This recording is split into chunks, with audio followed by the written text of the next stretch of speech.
Boa tarde, bem-vindos ao Museu do Amanhã. Gostaria de agradecer a presença de vocês nesse evento, a presença feminina na ciência. Para nós aqui do Museu do Amanhã é super importante o debate de equidade de gênero dentro da ciência, porque já é um debate muito tardio, a gente sabe que existem grandes desigualdades e que é preciso debatê-las e corrigir isso o quanto antes.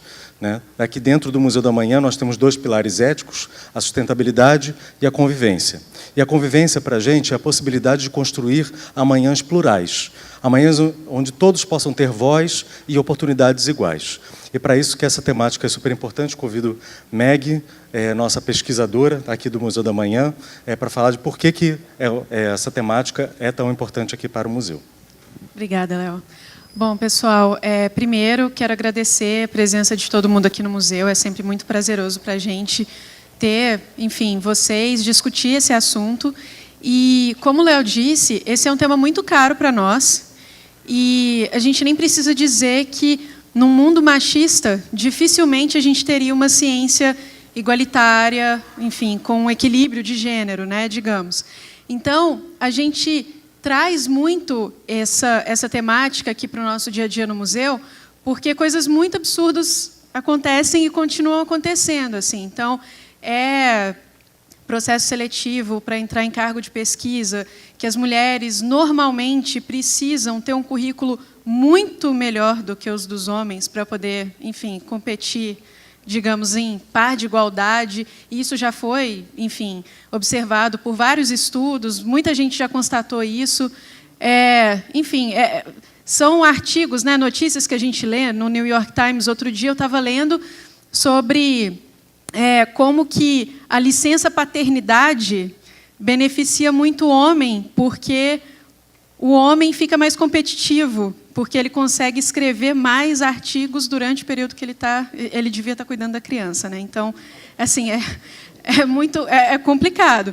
Então, é um prazer imenso a gente receber aqui a NIED, que fez tanto pela ciência no Brasil e no mundo. E, bom, bem-vindos. Muito obrigada. Obrigado, Meg. E, como a Meg já adiantou, é um prazer para a gente poder receber aqui NIED Guidon, antropóloga, arqueóloga, da primeira arqueóloga brasileira, e que tem uma história de tanto de envolvimento forte com a ciência, como também de muitas dificuldades em conseguir manter um dos principais parques nacionais do Brasil, o Parque Nacional Serra da Capivara. Eu tive a oportunidade de conhecer, há alguns anos atrás, o Parque Nacional. É realmente um dos lugares mais incríveis que eu já vi na vida, e muito curioso perceber que a maior parte dos brasileiros ainda desconhece esse tesouro nacional e da humanidade que nós temos aqui no Brasil. São quase 1000 sítios arqueológicos, centenas de paredes com pinturas rupestres. Você literalmente caminha alguns minutos entre uma pintura e outra, você vê uma quantidade gigantesca de pinturas retratando as mais diferentes cenas do cotidiano das pessoas da pré-história, e o quanto isso diz também sobre a própria ocupação das Américas. Entre as teorias defendidas por NIED são as de que o Estreito de Bering, na verdade, foi uma dos vários fluxos de migração para as Américas, e que, inclusive, aconteceram fluxos anteriores ao Estreito de Bering, que é o estreito que conectava, no passado, a Ásia, a Rússia, ao Alasca. Então, nessa tese corajosa, que vai justo confrontando muitos dos cientistas, especialmente da América do Norte, que NIED foi traçando sua trajetória acadêmica dentro de Serra da Capivara. E claro que também temos o lado de sustentabilidade, porque Serra da Capivara e a região é considerado um dos hotspots de biodiversidade da Caatinga, que é um dos biomas menos protegidos aqui no Brasil. Então, nada mais necessário do que no ano onde celebramos 85 anos de Nied Guidon e quase 40 anos de Serra da Capivara, a gente fazer esse debate e, ao mesmo tempo, essa homenagem a essa arqueóloga tão importante na nossa história. Para entrar nesse bate-papo e falar um pouco sobre esse legado de Nied Guidon, chamo aqui ao palco Sérgio Brandão, curador do Ver Ciência, nosso parceiro aqui no museu. Obrigado, Léo. Sejam bem-vindos. As sessões Ver Ciência que a gente costuma apresentar aqui no Museu da Manhã tem uma característica de conversa de sala de visitas. A gente quer que vocês se sintam bem à vontade, inclusive vocês estão mais lá atrás, cheguem mais perto, porque a gente quer que vocês participem. Isso aqui a gente vai conversar com a Nied e com as outras cientistas que vão estar aqui também conosco mais tarde. Mas vocês fiquem bem à vontade, se quiser fazer alguma interferência, alguma pergunta, algum comentário, só levantar a mão. E nós todos estamos aqui entre amigos, é um dia, assim, realmente através da homenagem à Nied, a gente também quer homenagear todas as mulheres cientistas, e eu sei que tem algumas representantes importantes aqui. Temos aqui a doutora Anne-Marie Pessi, a doutora Gabriela Martinha, a Beth Medeiros, temos a presidente da Fiocruz, a Anísia Trindade, está aqui, né? Nós temos várias representantes, desculpem se eu não mencionei a todas, de mulheres que realmente têm um exemplo a dar, especialmente às novas gerações, né? Esperamos que inspirando novas meninas a seguirem carreiras brilhantes como elas na área de ciência e tecnologia. A vice-governadora do Piauí, que está aqui também, a Margarete Coelho, é uma honra recebê-la aqui, representando o estado do Piauí, e a prefeita de São Raimundo Nonato, que está aqui também, a cidade onde está associada ao parque. Pediria uma salva de palmas, podia... É o Piauí fazendo representar brilhantemente, através do Parque Nacional Serra da Capivara, nesse modelo de conservação de um parque nacional. Nós estamos na Semana do Meio Ambiente, quer dizer, nessa homenagem à ciência, nós também estamos aproveitando para celebrar o que nós temos de bom de conservação na natureza aqui no Brasil. E esse exemplo de sustentabilidade, que a Nied é pioneira, porque muito antes de se falar em desenvolvimento sustentável, 40 anos atrás, ela já estava pensando em como proteger aquela região que era tão importante, não só pela riqueza do patrimônio cultural, que veio a se tornar patrimônio mundial da Unesco, mas também como que se poderia envolver, inclusive, a população de São Raimundo Nonato, das cidades no entorno do parque, de forma sustentável. E esse exemplo dela, muito bem sucedido, como vocês vão ver daqui a pouco, está aí para ser imitado e dando exemplo, inclusive, para o mundo. A gente costuma se criticar muito como brasileiros, mas tem coisas que a gente pode dar um exemplo, né? Enfim, eu queria falar só um pouquinho antes de começar do projeto Ver Ciência. Nós estamos nessa trajetória já esse ano há 24 anos, e é um esforço que nós temos feito de levar a ciência, a cultura científica, através da televisão, dos meios audiovisuais. Quando nós começamos não tinha nem internet ainda, era só televisão, e atualmente nós temos novos desafios de levar a ciência, a tecnologia ao maior número de pessoas, né, de disseminar a cultura científica através da televisão, dos meios audiovisuais, da internet, e de eventos como esse, descontraídos, que é esse nosso talk show, que nós vamos apresentar em seguida, a esse vídeo que eu preparei com muito carinho, em homenagem à nossa querida Nied, que está lá, sentadinha lá atrás. Daqui a pouco ela vai estar aqui na frente para conversar com a gente. Então, podemos rodar o vídeo, Nied, uma pré-história.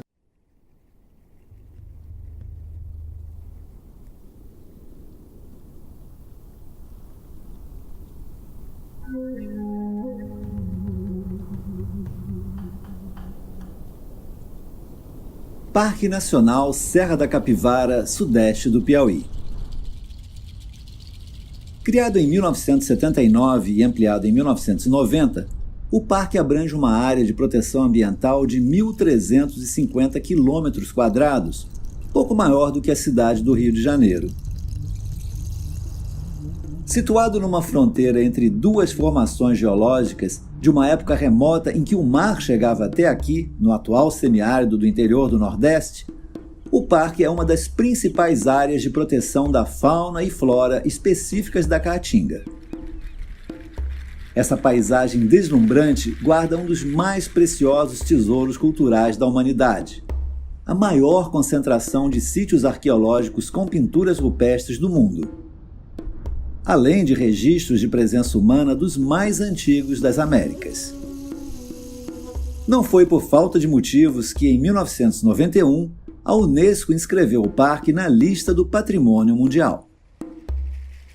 A conservação desse patrimônio cultural e ambiental, assim como a própria existência do Parque Nacional Serra da Capivara, deve muito à garra e à determinação de uma mulher, a arqueóloga Nied Guidon, que conheci em 1988, quando estive pela primeira vez no parque para registrar o trabalho dela e sua equipe para o programa Globo Ciência. Você já viu assim, ó?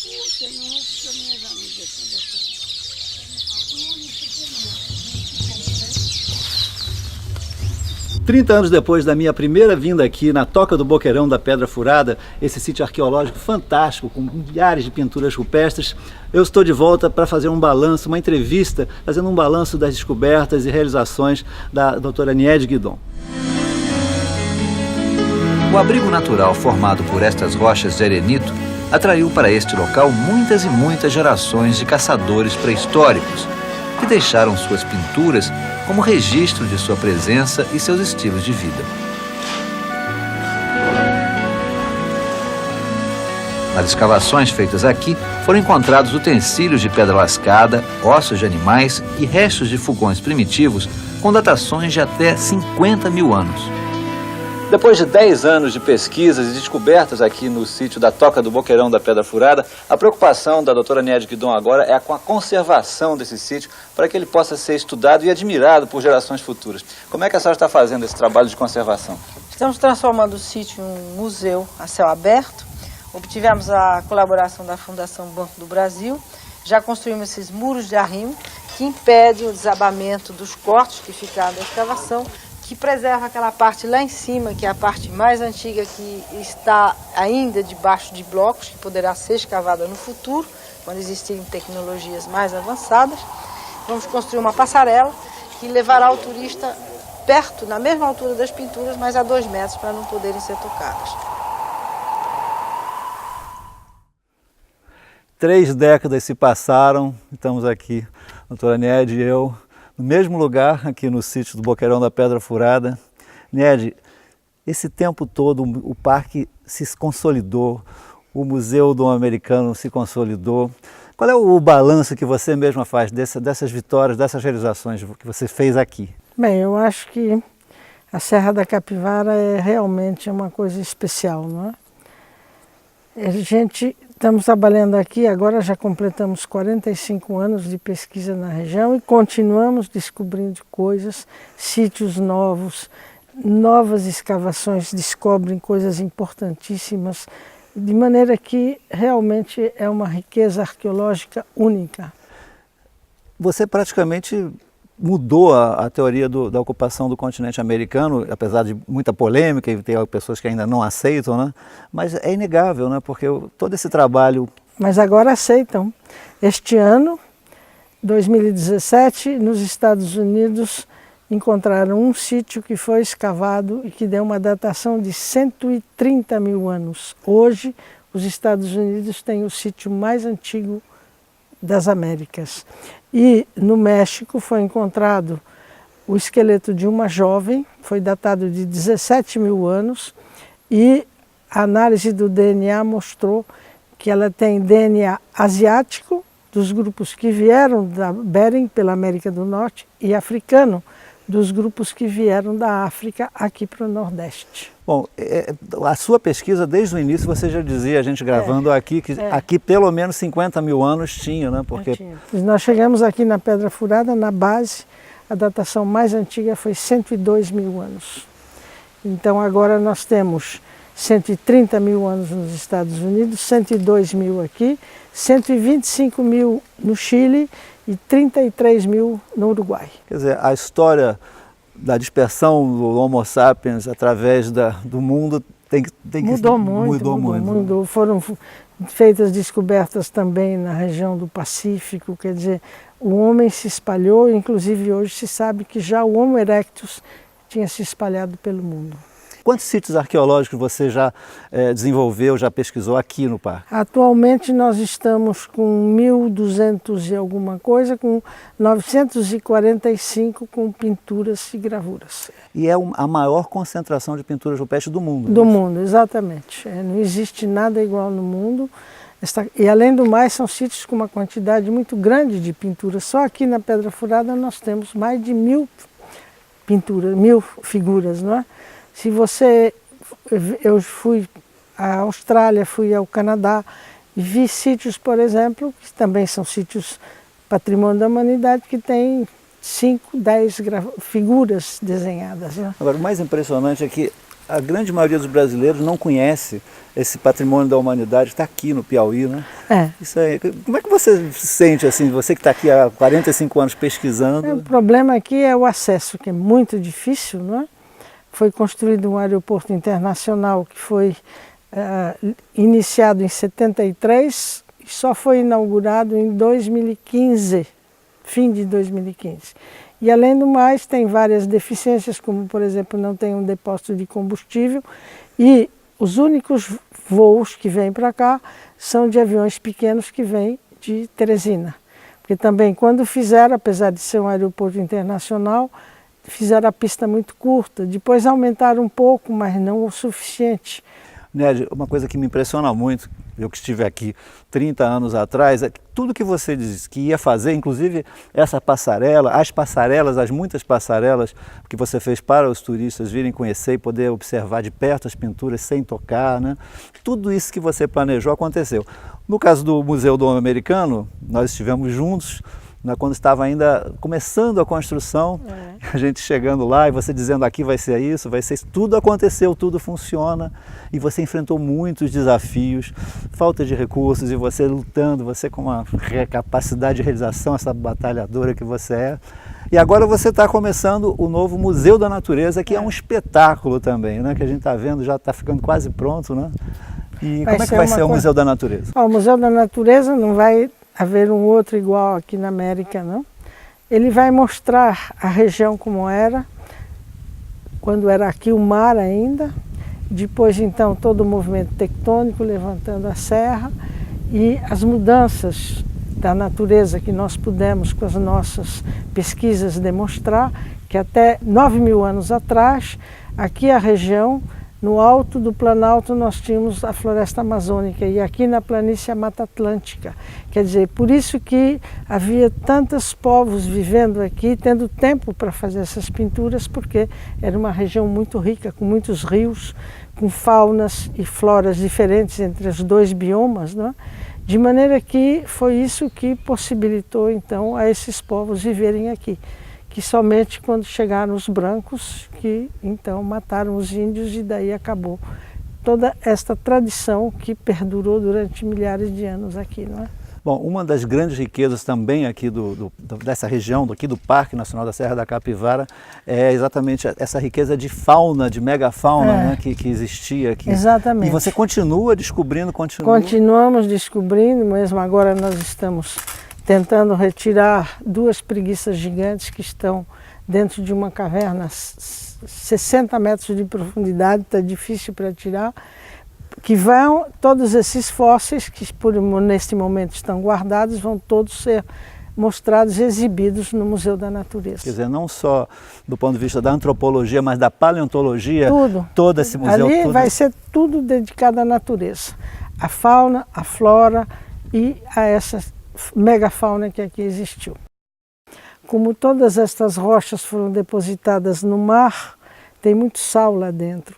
E com a seca está trazendo a água lá de dentro com sal. Então nós estamos tendo que fazer trabalho para não deixar o sal se depositar na frente das pinturas.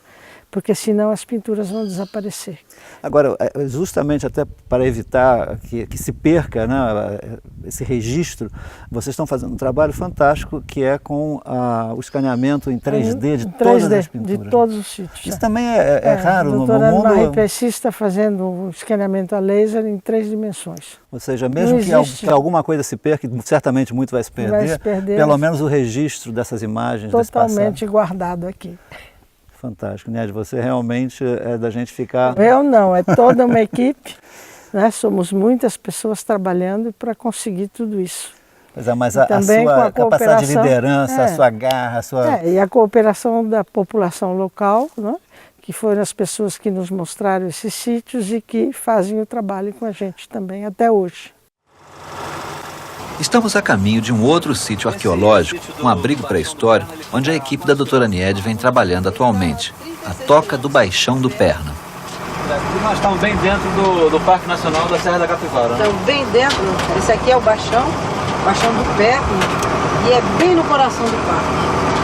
Essas estradinhas que tem dentro do parque, isso já existia? Não, essa estrada fomos nós que fizemos para poder trabalhar nesse sítio. Mas nós fizemos essa estrada em 1973, começando. Foi melhorada este ano. O Parque Nacional foi criado quando? O Parque Nacional foi decretado em 1979. Mas ainda, atualmente, é que estamos terminando, sendo feitas as desapropriações, estão terminando este ano. E nós esperamos que será possível começar a fechar o parque agora em 1990.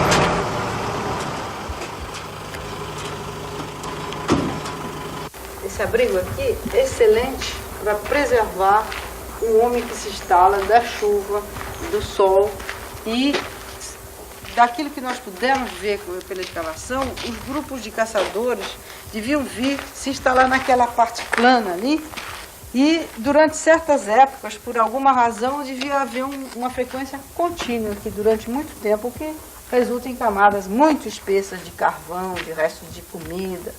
Podemos entrar lá dentro para ver alguns detalhes desses acampamentos pré-históricos? Podemos, mas temos que tirar o sapato. Então vamos lá. Aqui você tem um testemunho dessa estratigrafia desse sítio, na qual você vê todas essas camadas, que são as mais recentes, né? Quer dizer, aqui quando a senhora chegou nesse sítio, estava nessa altura. Aí nós vamos então escavando, retirando esse material. Essas camadas aqui não tem traço de presença humana nesse local, a menos aqui tem um pouquinho, lá tem outro. Agora, quando nós chegamos nessa altura, aqui estamos por volta de há 9.000 anos atrás. Daí começa a aparecer esse material muito rico em carvão, cinzas, pedra lascada, ossos já quebrados, queimados, que é o resto de comida desse povo pré-histórico. E nós vamos descendo no tempo. Aqui nós vamos estar por volta de 12.000 anos. Quer dizer, para fabricar esta camada, nós tivemos de 12.000 até 9.000 anos. E foram encontrados ossos humanos aqui? Não, aqui unicamente ossos de animais que foram comidos por esses caçadores. Aqui é realmente a indicação de um acampamento de caçadores, porque não se encontra ossos humanos. É um acampamento de caçadores. Nesse momento aqui era muito frequentado de maneira contínua. E em outros momentos, em outras camadas, nós temos fogueiras isoladas que representam uma estadia assim, de uns 3, 4 dias, uma semana de um pequeno grupo.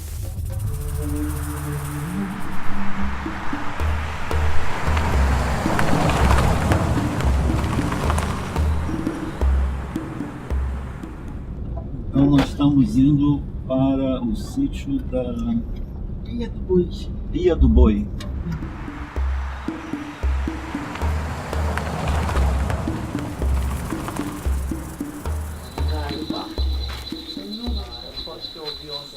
Bom, depois de quase 1 hora de viagem aqui dentro do parque, nós chegamos aqui na Toca da Pinga do Boi. É um dos 1.400 sítios arqueológicos que você identificou, você e sua equipe, né, aqui nessa região, não só do parque, mas também no entorno, né? Niede, aqui a gente pode ver a preocupação com o trabalho de conservação dessas pinturas, né, para que não só as atuais, mas as futuras gerações possam ver ao vivo como todo esse legado, desse patrimônio cultural, né, da nossa pré-história. Nós temos aqui, então, não só neste, mas em todos os sítios do parque, está sendo feito um trabalho que é para preservar o máximo que se possa essas pinturas. Este sítio tem um problema de quedas d'água, tem uma queda d'água de um lado e do outro. E aqui escorria muita água, se pode ver na parede, estava destruída então essas pinturas. Inclusive com desprendimento de blocos com pinturas que estavam caídos no chão, não é? E então o que nós fizemos foi todo um trabalho para a proteção das pinturas com aquelas pingadeiras que não deixam mais a água escorrer, e fizemos então desviar a água das duas corredeiras que tinha dos dois lados, né?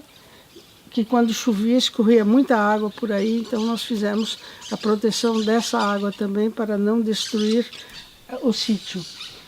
De maneira que depois nós fizemos também toda essa proteção que é para que os turistas possam vir visitar esses sítios e que eles não vão chegar até poder tocar nas pinturas, não é como fizemos em todos os sítios. É como se a gente estivesse aqui no Museu do Louvre da pré-história. Ou seja, as pessoas podem contemplar sem tocar. Sem tocar, exatamente, né?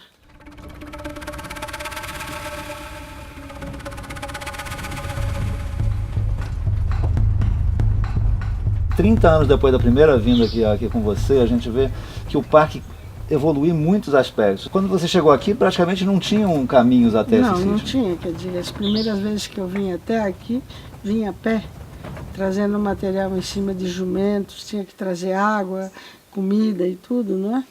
Então, isso foi o início. Agora nós já podemos chegar até aqui de carro. Quantos quilômetros de estrada você... Hoje o parque tem um total de 450 quilômetros de estradas. Tudo projetado por você, né?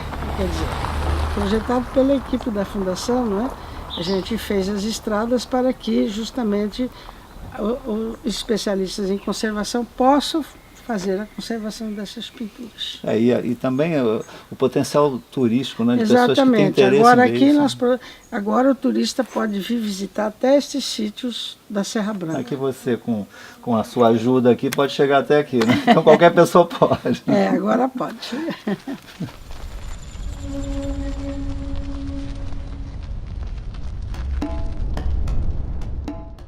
Você trouxe uma transformação para muito melhor do lado social aqui para essa região, que era muito, muito pobre quando você chegou aqui, né? Era muito, muito pobre, mas hoje nós temos aí, então, vários, não só através da arqueologia, trabalhar na fundação, mas também trabalho no museu, vai ter este outro museu, que já está criando emprego aqui, e temos também a questão do turismo, não é? Então, de maneira que realmente nós temos que pensar que é um patrimônio da humanidade, e os patrimônios da humanidade atraem milhões de turistas. E você pensou não só do ponto de vista científico, da arqueologia, da antropologia, mas também, por exemplo, você que criou aqui a cerâmica da Serra Capivara, que hoje é valorizada em todo o Brasil, está sendo exportada aí com uma qualidade. Para a Europa, para os Estados Unidos, mas exatamente, porque aqui quando nós chegamos não havia nem artesanato. Então nós desenvolvemos vários tipos de artesanato para possibilitar o desenvolvimento social da região. Quer dizer, que coisa fantástica. As pessoas ganharam oportunidades não só de colaborar com o avanço da ciência, com o conhecimento, mas também surgiu oportunidade de trabalho para toda uma região. Exatamente isso. Eu acho que você tem aqui a Serra da Capivara. Nós temos hoje 172 sítios preparados para visitação. Isso não existe no mundo todo, entende? Então, a hora que tivermos um aeroporto realmente funcionando, nós vamos ter milhões de turistas trazendo trabalho e dinheiro para o pessoal daqui. De parabéns. Hein? Obrigada, então. Muito obrigada.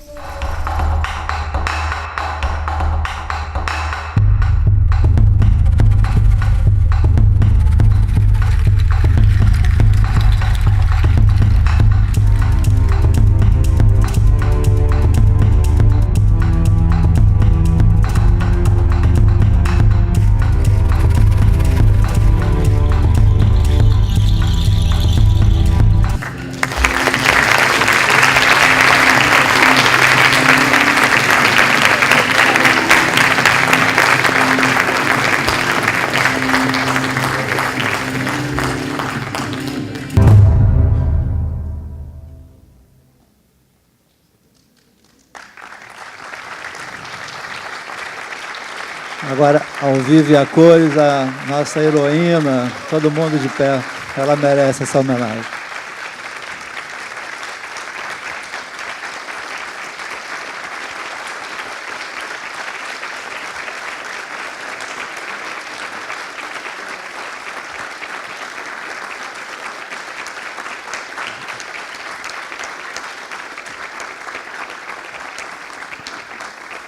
Esse vídeo foi feito totalmente voluntariamente pelas pessoas que aparecem aqui nos créditos, por amor a ela e por admiração a ela.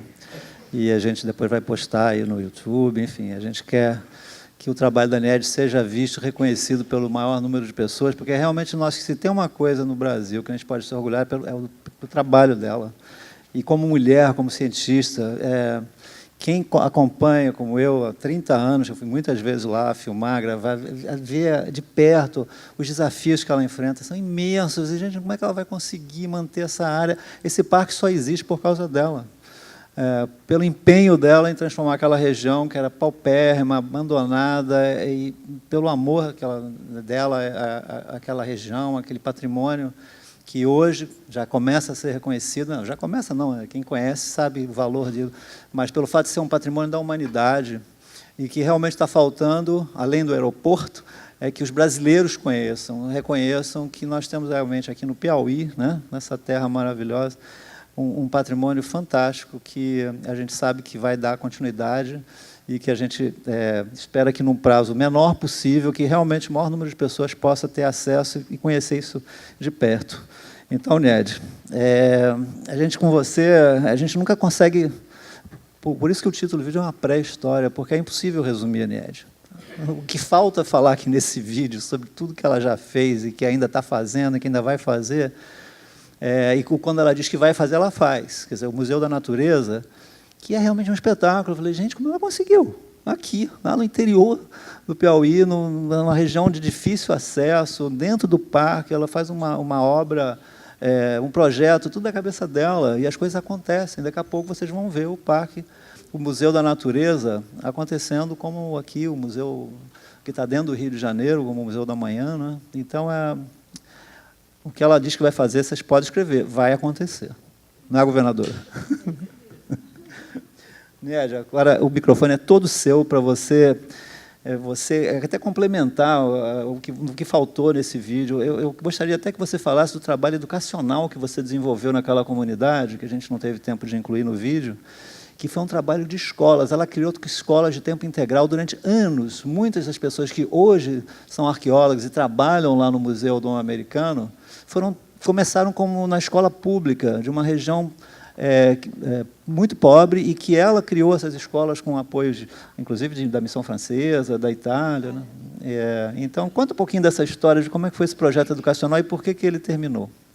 Bem, o governo da Itália, porque nós tínhamos pesquisadores italianos que trabalhavam lá, e o governo da Itália, conhecendo a região e os problemas sociais da região, financiou a construção de escolas. Foram 5 escolas que foram construídas no entorno do parque, na zona rural. Foi um contrato assinado entre o governo da Itália, a Fundação, e o governo do Piauí.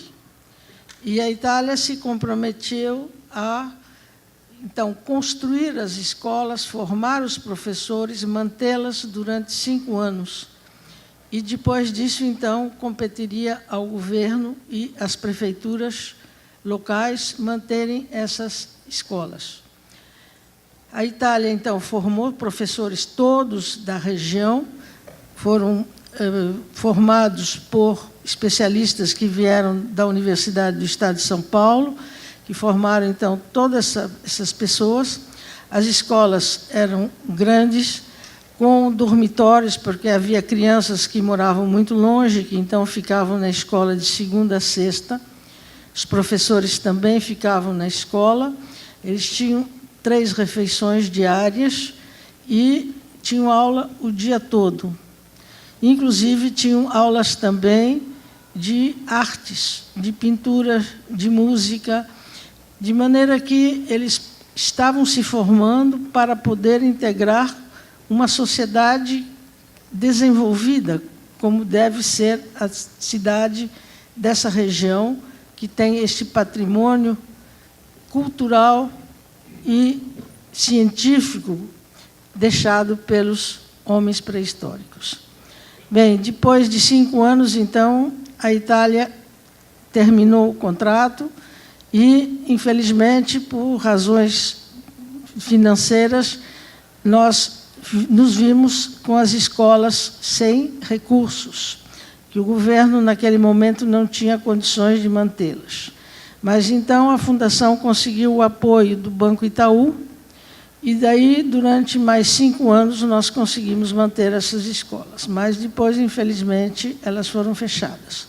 Mas essas crianças que foram formadas ali, justamente aprenderam, muitos deles, quando foi criada na região a Universidade Federal do Vale do São Francisco, que tem em São Raimundo Nonato um curso de arqueologia e um curso de ciências da natureza, eles puderam complementar a sua formação, muitos deles já fizeram, inclusive, doutorado, de maneira que há já, além da equipe que trabalha comigo desde o início, que é uma equipe que é a responsável por tudo isso, que não fui eu sozinha, mas agora nós temos também a nova geração que já está pronta para continuar esse trabalho.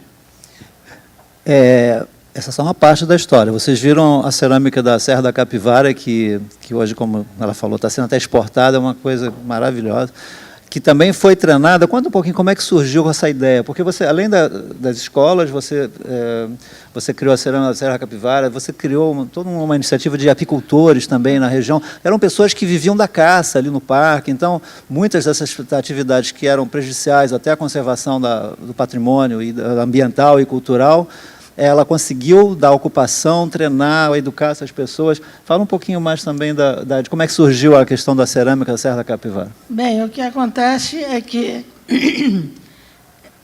como um patrimônio da humanidade, com todo este imenso arquivo pré-histórico e depois com a beleza da região, com o meio ambiente, que é realmente único, o turismo é a única possibilidade de desenvolvimento regional. E, para isso, nós, então, pensamos em desenvolver o turismo. Começamos todo um preparo do parque para a visitação turística e vimos que, na região, não havia nenhuma atividade que pudesse permitir, então, a confecção de lembranças que os turistas gostam de comprar. Não havia nada. A Fundação, nós contratamos inicialmente um ceramista japonês que veio e ensinou a algumas pessoas da população local, depois um italiano que também deu cursos para essas pessoas, ensinou-as, e essas pessoas, então, passaram a trabalhar fazendo a cerâmica artesanal e que é decorada com as pinturas da Serra da Capivara. Hoje a Fundação só fez a parte inicial e depois hoje é uma firma que mantém isso e que mantém, então, esta cerâmica em funcionamento. A região tem um mel maravilhoso, as abelhas locais fazem realmente um mel único e a Fundação também, nós financiamos o desenvolvimento de cursos para as pessoas aprenderem a fazer o cultivo das abelhas e a extração do mel, e financiamos 5.000 colmeias que foram, então, divididas entre a população ali da região, que, então, continuam até hoje produzindo mel. Nédia, eu gostaria de convidar aqui para subirem ao palco a vice-governadora e a prefeita de São Raimundo Nonato, porque elas conhecem bem de perto o dia a dia, né, de como é que é essa convivência da comunidade, da cidade. Por favor, a vice-governadora Margarete Coelho e a prefeita Carmelita de São Raimundo Nonato, que é a cidade que está mais próxima do parque.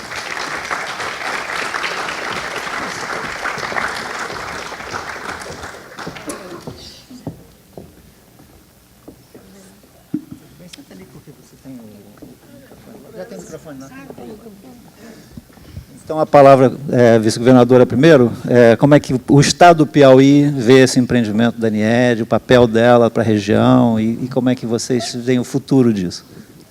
Muito boa tarde a todos, a todas. Primeiro, dizer que estou extremamente emocionada com esse momento de reconhecimento ao trabalho da professora Anied. Eu nasci em São Raimundo Nonato, a Carmelita também, nós somos irmãs, e acompanhamos desde muito cedo, né, o trabalho dela. Onde estão os sítios hoje eram fazendas dos nossos antepassados, e a professora Anied chegou para transformar a realidade. Então, Sérgio, eu queria pedir permissão, primeiro, para parabenizar por este momento. Homenagear cientistas mulheres é um grande avanço. As meninas precisam ter em quem se espelhar. E nada melhor do que Anied Guidon, né, com sua teimosia, com sua ousadia, com sua coragem, com sua competência, para nos inspirar todas. Então, o parque ele é feito por homens e mulheres, mas temos que dizer muito mais por mulheres. Basta ver que as duas grandes cabeças e corações que estão envolvidos nesse projeto é Anied Guidon e a professora Anne-Marie Pessi. Tem uma equipe formada muito basicamente por mulheres. E o parque transformou, sim, a vida da região. E eu estou fazendo esse recorte, estou trazendo esse viés, exatamente porque esse evento ele diz respeito às mulheres das ciências. E a Anied transformou a vida de todas as mulheres daquela região. Quando não se falava em empoderamento de mulheres, quando não se falava em sororidade, quando não se falava sequer em igualdade, a Anied já falava de tudo isso. Primeiro, ela usava calças compridas, coisa que nenhuma mulher da região fazia. Então, isso já era um grande avanço. Então, apareceu aqui uma cena onde o Nivaldo, que foi o primeiro, né, um dos primeiros, foi o primeiro que guiou a Anied, né, foi o primeiro mateiro que guiou a Anied lá. O Nivaldo fazendo a cerâmica, velhinho, o senhorzinho tá com 80, que apareceu fazendo a cerâmica. Ele é um grande ceramista hoje, foi o primeiro guia da Anied lá. Então, quando a gente conversa com o seu Nivaldo, o espanto dele de ter visto uma mulher dirigindo um jipe e usando calças compridas. Então, isso já foi uma grande transformação para as outras mulheres da região. Depois, a Anied fez questão de que todas as guariteiras fossem mulheres. E é o único parque nacional do Brasil em que quem dá entrada aos visitantes são mulheres. Todas as guariteiras são mulheres. Por quê? Por quê? Deixa ela falar por que são mulheres. A verdade? Pode falar. A verdade. Bem, no início, como as guaritas ficam no entorno do parque e muito longe de cidades, locais onde tem o perigo de caçadores e também a questão de animais perigosos, como as onças e tudo, eu havia colocado homens como vigias dessas guaritas. Mas, como eu sempre ia ao parque durante o dia, às vezes de madrugada, à noite, eu comecei a chegar na guarita e ver que um homem que era casado tinha levado uma outra mulher para ficar com ele na guarita durante os dias de trabalho. Depois, uma outra guarita vazia, porque o homem tinha ido para um bar que ficava ali perto. E as guaritas sujas, horríveis. Aí eu dizia para eles, vocês têm que limpar. Ah, não, limpar é trabalho de mulher. E a senhora tem que botar uma mulher aqui para limpar as guaritas, fazer a comida para nós, lavar a nossa roupa. Eu disse, ah, é? Tá bom. Aí eu despedi.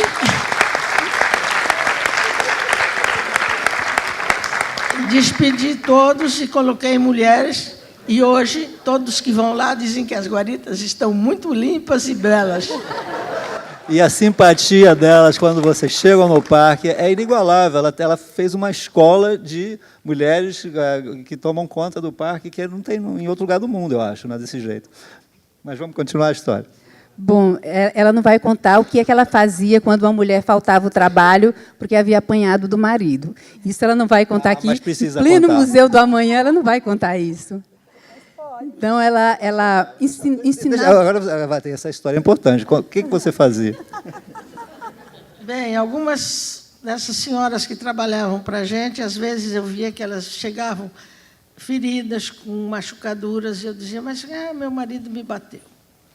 E uma delas, um dia chegou muito machucada e disse, olha, diga para o seu marido que eu não quero que ele bata mais em você. Ela chegou e falou para ele, daí que ele bateu tanto nela que ela ficou praticamente desmaiada. Aí eu peguei uma pessoa lá e dei um dinheirinho para ele, disse, ó, você vai lá e bate nele. Ela fez. Diga que toda vez que ele tocar na mulher dele, ele vai apanhar, nunca mais. Não, e hoje, gente. a mulher dele diz que ele é um excelente marido.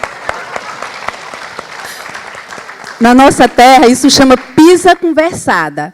Batia e dizia que é para você nunca mais bater em mulher. Olha, você acha bom apanhar? A mulher também não acha. Então, era assim, uma surra conversada. Isso foi antes da Lei Maria da Penha. Ah, pois é.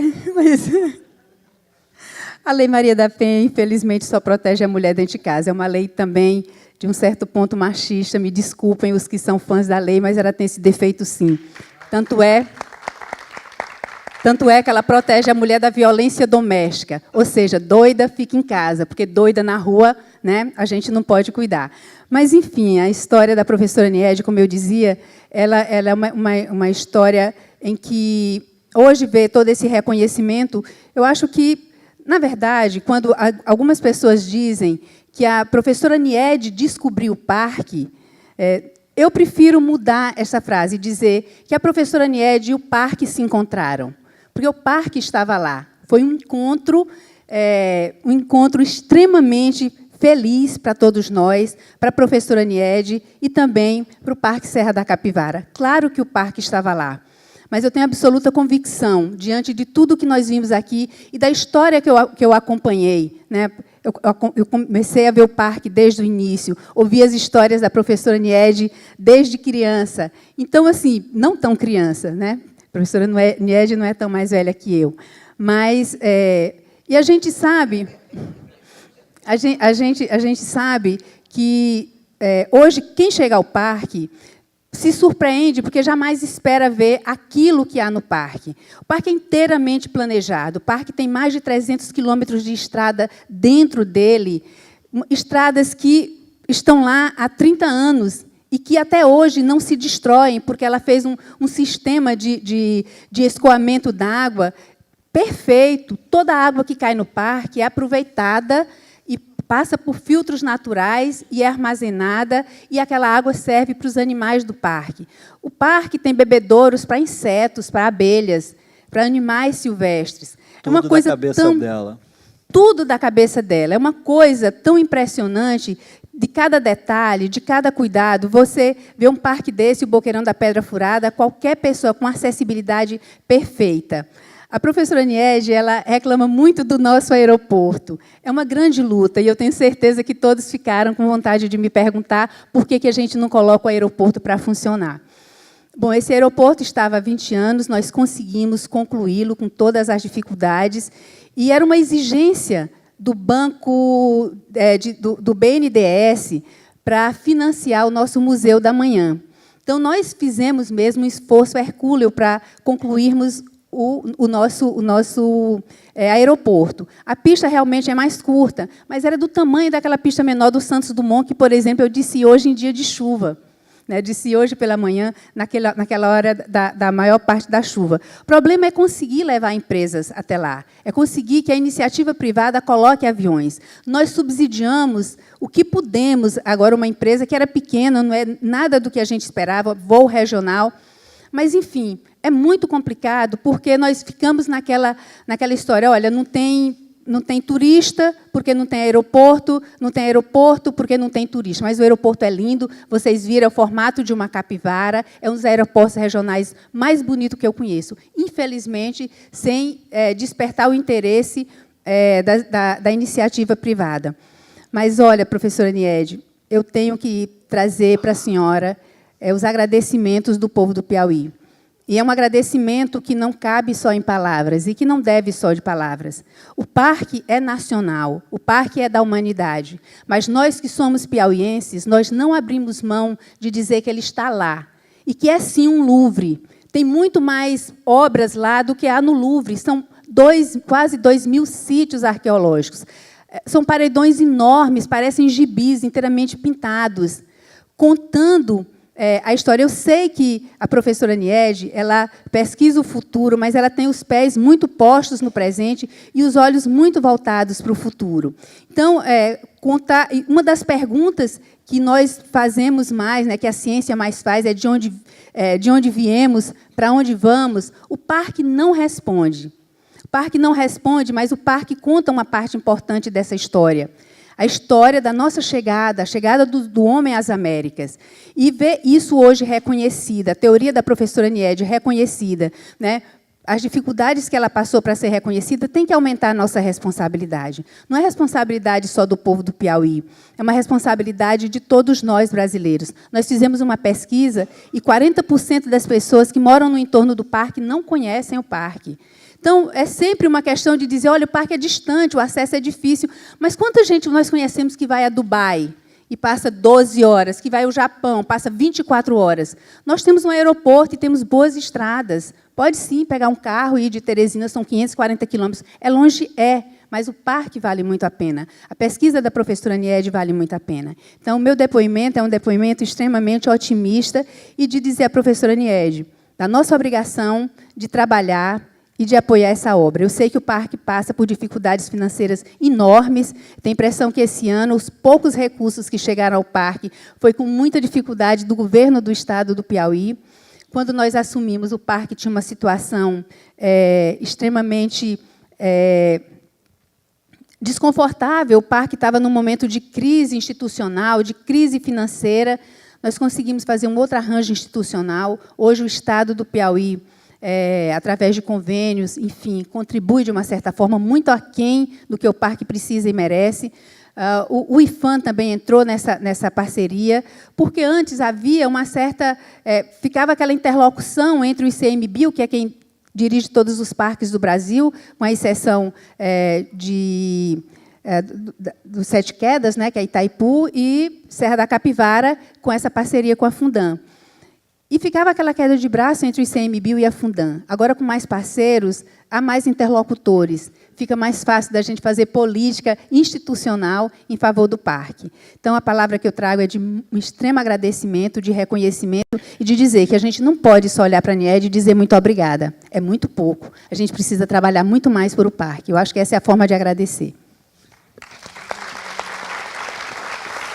Bom, e já que a gente tocou nessa questão financeira, que sempre foi um dos grandes desafios o tempo todo, você, além do seu trabalho científico como arqueóloga, e quantas vezes eu cheguei lá e vi você toda coberta de terra, da cabeça aos pés, ela sofreu ataques de abelhas, ela lutando pela pesquisa científica, e, ao mesmo tempo, como administradora, se virando, tentando conseguir os recursos para manter o parque, os funcionários do parque. Como é que você vê hoje essa situação, essa instabilidade, esses desafios constantes? Como é que você está vendo essa situação, inclusive na crise que nós estamos atravessando hoje no Brasil? O que isso está afetando o desenvolvimento, essa estabilidade na manutenção do parque?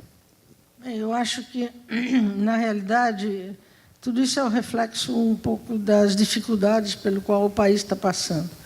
Que essa instabilidade não é só para o parque. Existem muitos problemas para toda a nação que precisariam ser resolvidos de uma maneira definitiva, não é? Mas, felizmente, apesar de todos os problemas, agora nós estamos garantidos pelo menos por mais uns 6 meses. O problema é esse. Isso é muito em termos de não existe algo que é definitivo. Sempre precisamos depender da situação atual financeira do país. Mas vamos ver, não é? Se isso vai se ajustar. Você mesma, já há muito tempo, você já vem dizendo que todos os patrimônios mundiais da Unesco recebem milhões de turistas, milhões. E cada turista que chega traz recursos, e essa sustentabilidade do parque depende diretamente do turismo, como, inclusive, o presidente do Banco Mundial já também concordou com você, né? Está faltando menos, porque a cada ano que passa, a cada década dessas 3 que eu passei acompanhando, quando cheguei lá não tinha nada, agora pelo menos tem um aeroporto.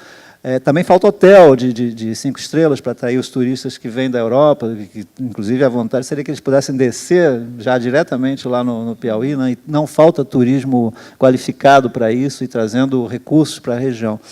Então, a gente sabe que as sementes estão bem plantadas, né? Que é uma questão de tempo, esse aeroporto vai funcionar. Não é possível que aquele aeroporto belíssimo fique lá parado, né? Porque quando o governo brasileiro solicitou à França que me emprestasse para fazer o projeto de proteção do parque, eu era uma pesquisadora, eu não entendia de administração de parque nada.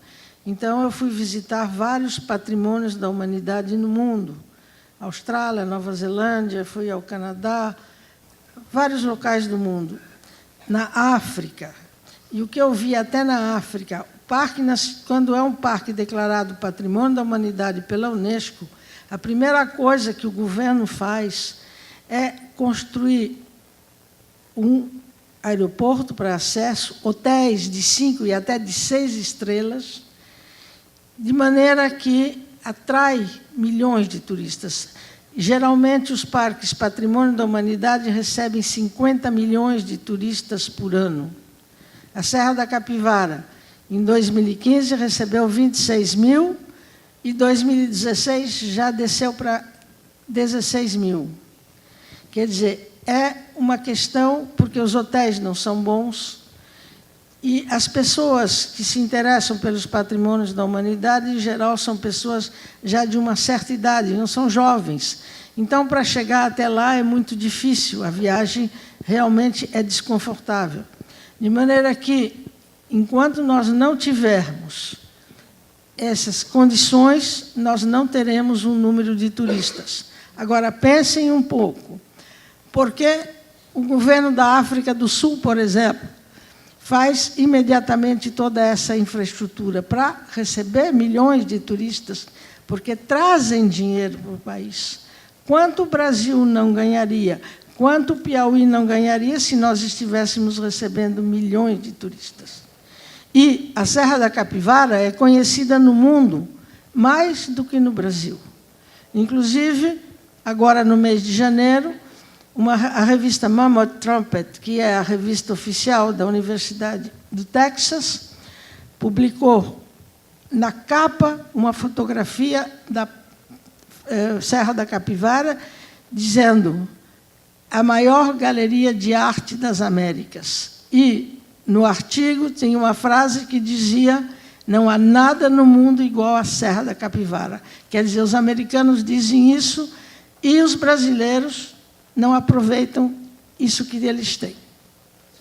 Vamos ouvir a prefeita Carmelita de São Raimundo Nonato, que nasceu vendo essa região. Eu, quando estive lá 30 anos atrás, não sei se você já tinha nascido, tinha? Eu queria só esclarecer a respeito dos hotéis, né, professora Niede? Eu acho que uma notícia boa. Na última reunião do Conselho das PPPs, né, foi aprovado um projeto de um hotel 5 estrelas para funcionar ali, para ser construído no mesmo local onde hoje é o antigo Serra da Capivara, o Rima. Foi aprovado uma PPP para ali e outro para o sítio do Mocó. Que o sítio do Mocó é uma comunidade que fica bem próximo à Pedra Furada, né, porque é o cartão postal. E precisamos, então, construir o posto de combustível do aeroporto para que ele funcione. E fazer o balizamento para ter alfandegamento. Tá no radar, professora. Boa notícia essa, então. Mas São Raimundo Nonato mudou muito, né, nesses 30, 40 anos, desde que a Niede chegou lá. Como é que você mesmo que é moradora de lá, o que você se lembra de como era e como é hoje? Gente, boa tarde a todos. Prazer imenso estar aqui ao lado da professora Niede Guidon, que eu tenho um carinho especial por ela, ela sabe disso. Eu estou há 1 ano e meio como gestora da cidade, mas sou nascida, como a Margarete já falou, somos irmãs, sou nascida lá. 20 anos atrás eu tinha mais 30, entendeu? Eu também não sou... Então, assim, também não diga quem nasceu primeiro, já que entrou nesse negócio de revelar a idade, não diz quem nasceu primeiro.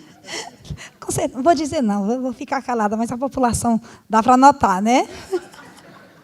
Então, voltando aqui, é um carinho especial a gente estar aqui, assim, e esses agradecimentos, essas homenagens à professora Niede Guidon, como a Margarete disse, realmente ainda é muito pouco para o legado que ela tem, o trabalho que ela tem feito na nossa querida cidade, na nossa querida Serra da Capivara. Só vocês vendo, ou quem já teve a oportunidade de ver lá como você, é que sabe o quanto merece muito mais homenagens para a gente. Nós devemos à nossa professora, doutora Niede Guidon. Parte da... eu gostaria de agora voltar um pouquinho para o aspecto mais científico. Eu vou pedir agora licença mais uma vez a vocês. Eu gostaria que vocês assistissem um vídeo de 11 minutos, feito pela da doutora Ana Maria Pescia e a doutora Gabriela Martim Ávila, que é a diretora científica da Fundan, e nós da equipe do Vídeo Ciência também estivemos lá colaborando. É um vídeo que mostra uma tecnologia que é única no mundo, de conservação por meios digitais, através de escaneamento 3D a laser. E vocês vão agora entender como lá no Piauí, no sítio, lá no Parque da Serra da Capivara, se trabalha com tecnologia de vanguarda no mundo. Esse é o único exemplo que existe de conservação de pinturas rupestres da forma como vocês vão ver agora. Ok? Vamos lá assistir então o segundo vídeo.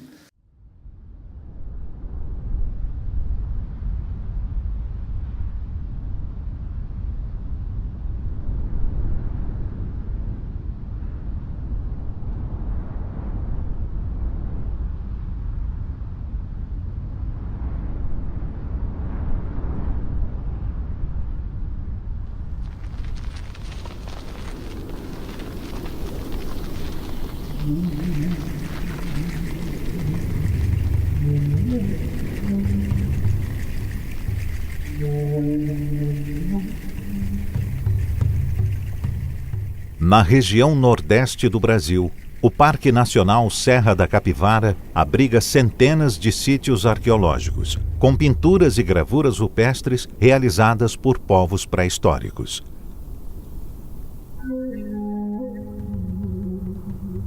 Pelo seu excepcional valor cultural, o parque foi inscrito em 1991 na lista do Patrimônio Mundial da Unesco. Chapadas recortadas por vales e cânions profundos formam a paisagem acidentada do parque.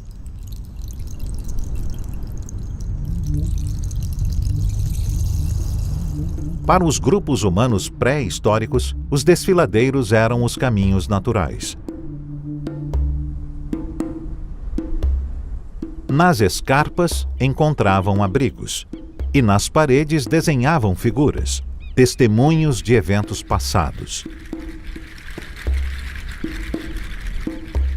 Diversas mudanças climáticas moldaram a vida e a paisagem na Serra da Capivara. Da floresta tropical até o clima semiárido atual. A alternância de temperatura entre o dia e a noite provoca fissuras nas rochas, desprendendo-se placas das paredes com pinturas rupestres.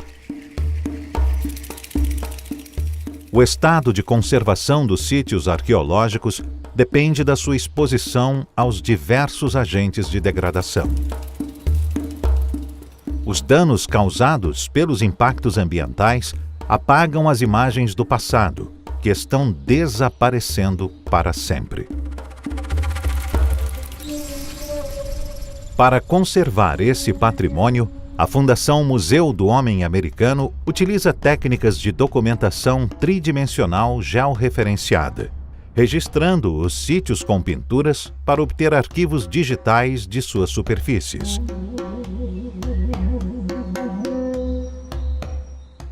As características específicas de cada sítio rupestre determinam a forma de aplicar as técnicas de documentação tridimensional. Para isso, se realiza o planejamento do registro 3D a partir do levantamento fotográfico digital de alta resolução. O posicionamento geográfico de cada sítio arqueológico na superfície terrestre permite integrá-lo a bancos de dados regionais e nacionais. Técnicas distintas são utilizadas para o registro dos sítios arqueológicos e das pinturas rupestres.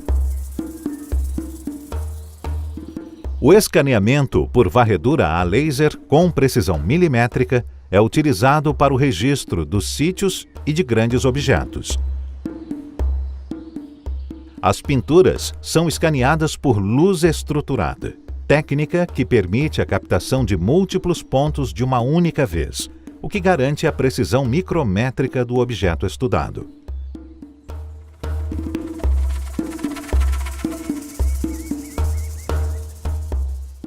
Com o objetivo de diagnosticar as degradações rochosas, se coletam amostras das alterações para realizar análises laboratoriais.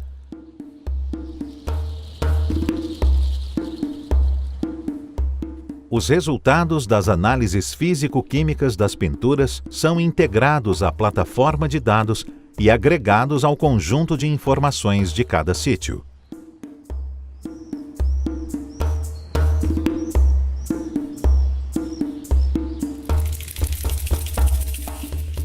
A documentação tridimensional é também utilizada para registrar com maior precisão outros vestígios e estruturas arqueológicas no laboratório. O escaneamento pode ser aplicado em arqueologia para diversas finalidades.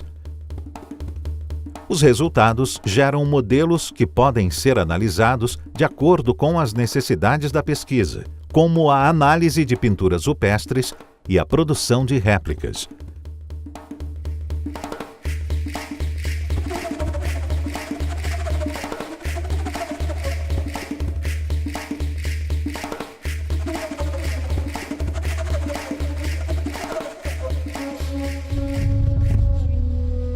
Esse método permite também que as pinturas possam ser estudadas em 3D e reproduzidas em diversas mídias, planos e tamanhos com alta precisão.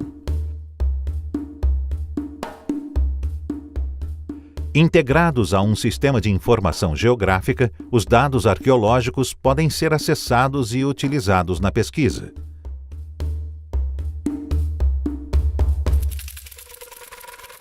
Os sítios com pinturas rupestres na região do Parque Nacional Serra da Capivara estão distribuídos em 3 áreas principais.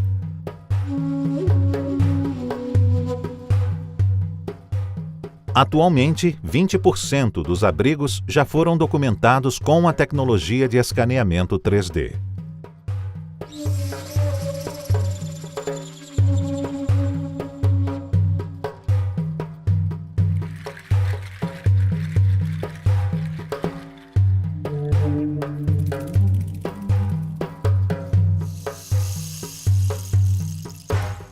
O resultado é um conjunto de dados com imagens, vídeos, fotografias e modelos tridimensionais que constitui a matéria-prima para a realidade virtual e sua divulgação.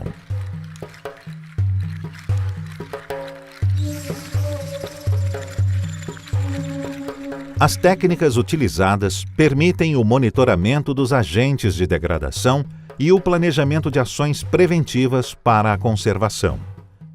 Os registros obtidos são referência para avaliar as alterações ao longo do tempo, que permitem planejar a prevenção e o controle das ameaças ao patrimônio cultural. As técnicas e modelos 3D permitem medições em superfícies irregulares, como as rochas.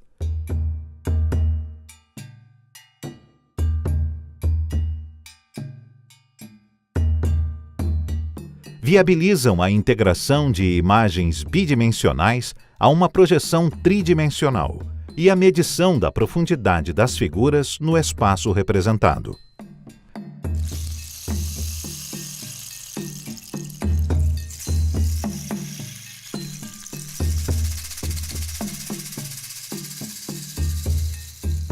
Em cenas mais complexas, ao integrar as imagens bidimensionais a projeções tridimensionais, podemos descobrir novas interpretações.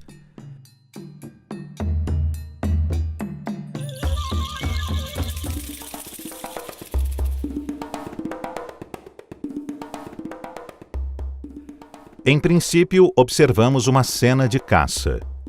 Mas com análise tridimensional, torna-se possível identificar as diferentes participações de cada indivíduo na ação coletiva.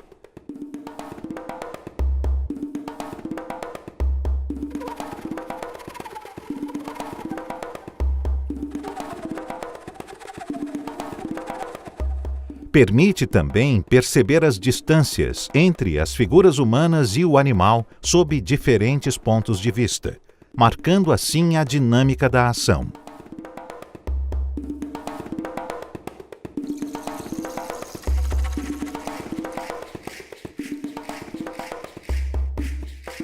A relação de profundidade entre as figuras pode delinear cenas e cenários e também contribuir para a identificação do perfil gráfico de seus autores.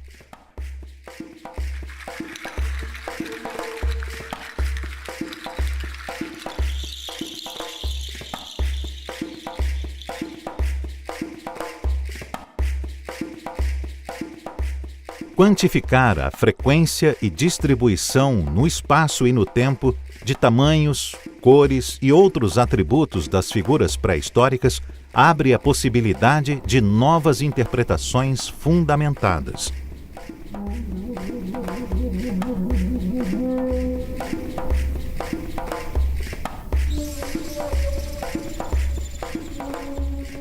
Na perspectiva de explorar o universo da cultura do passado, se documenta, monitora e analisa o patrimônio arqueológico do Parque Nacional Serra da Capivara.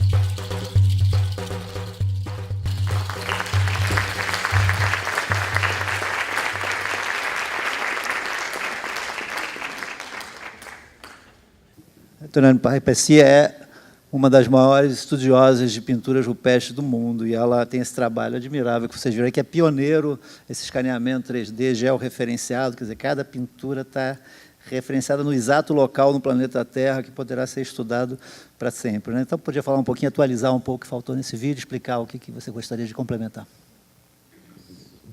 Boa tarde. Olha, as grandes dificuldades que temos para trabalhar na proteção das pinturas e das gravuras no Parque Nacional Serra da Capivara nos levou a entender que corremos o risco de que fiquem rapidamente destruídas. Então, o que pensamos era que era necessário buscar os meios de fazer um trabalho de documentação que no futuro nos permitiria trabalhar sobre estas pinturas. Cada X tempo, vemos que a tecnologia muda, e muda muito. E as fotografias que eram espetaculares quando começamos a trabalhar, há muitos anos, hoje não é que não sejam boas, mas sabemos hoje que há muitas coisas muito melhores. Então, para o futuro, as pinturas vão continuar a se degradar. Mas nós vamos ter, agora, uma documentação que vai ser o ponto de partida para o futuro. Os pesquisadores vão poder achar interpretações novas, porque tem documentação muito precisa, que hoje pode parecer uma exageração, porque foi o que no começo gerou a iniciativa, sempre a inovação gera uma resistência à mudança. Mas hoje todos os pesquisadores podem pensar no futuro, porque criamos também uma plataforma de informática, a plataforma Capivara, na qual todos os dados que temos se estão integrando. Mas o que importa, quero dar-lhes como últimas questões, são o seguinte: nós temos avançado muito mais. Aqui dizemos que é um 20% está completo, mas pensamos que vamos poder acabar, ao final deste ano, os sítios completos do Parque Nacional Serra da Capivara.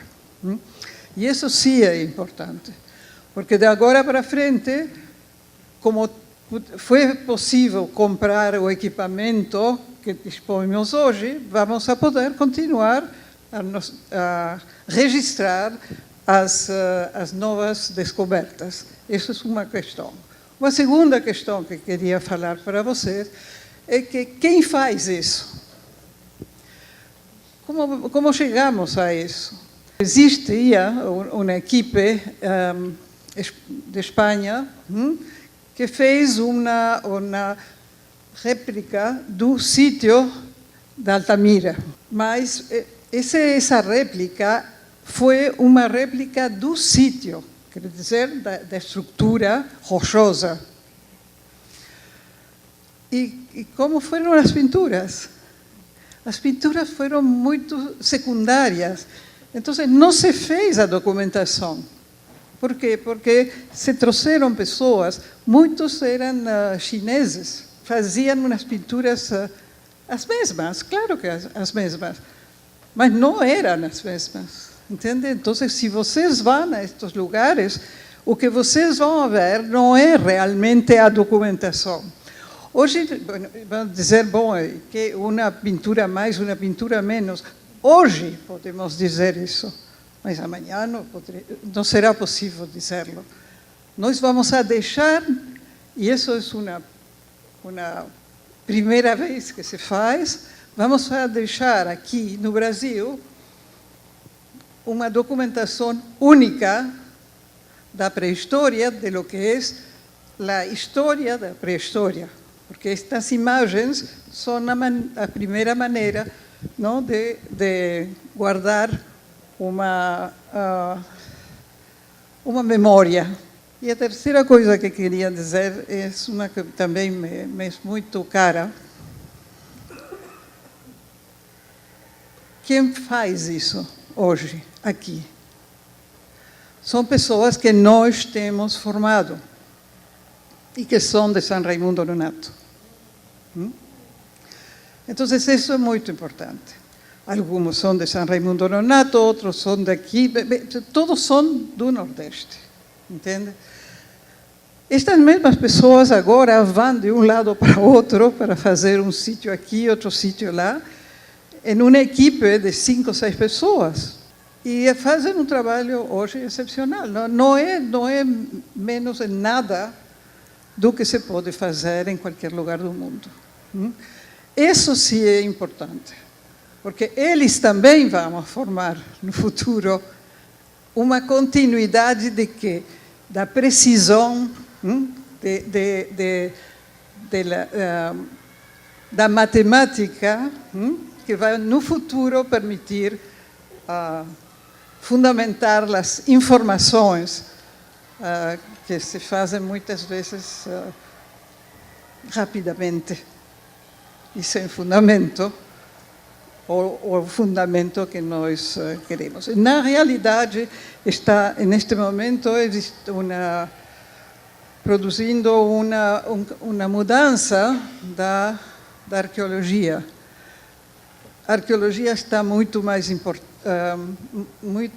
hoje cuidando o fundamento das interpretações que se fazem. E isto é uma maneira de ajudar. Obrigada.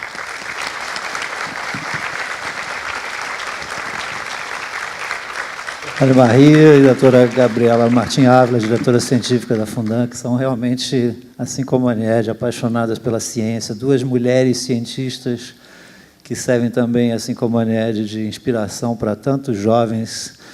Você queria fazer agora? Ah, está na hora, até foi bom você levantar, porque agora eu quero que vocês comecem a fazer perguntas e comentários, né? Esse momento assim, é de vocês também se sentirem como na sala de visitas que eu falei no início, para vocês também fazerem seus comentários e perguntas. Seu nome, por favor, sempre. Estela, eu queria fazer um comentário. Estela, você faz o quê? De onde você é? Só para a gente conhecer o teu background. Eu moro no Rio de Janeiro, eu sou gaúcha. E porque eu sou gaúcha, eu fui a Capivara. Sabe por quê? Porque eu conheço um professor de arte que vive em Porto Alegre, e com ele que organiza, Jailton Moreira, algumas viagens para Capivara. Então, eu conheci e acabei no grupo. O que eu quero dizer é que essa história do aeroporto me incomoda um pouco, porque nós não fomos de avião, e foi ótimo. Nós fomos para Recife, onde eu morei, aliás, 20 anos. E fomos para Recife, e de Recife pegamos um outro avião e fomos para Petrolina. E de Petrolina pegamos uma série de vans com ar-condicionado. As estradas eram ótimas, eu não sei se ainda estão. E fomos até São Raimundo.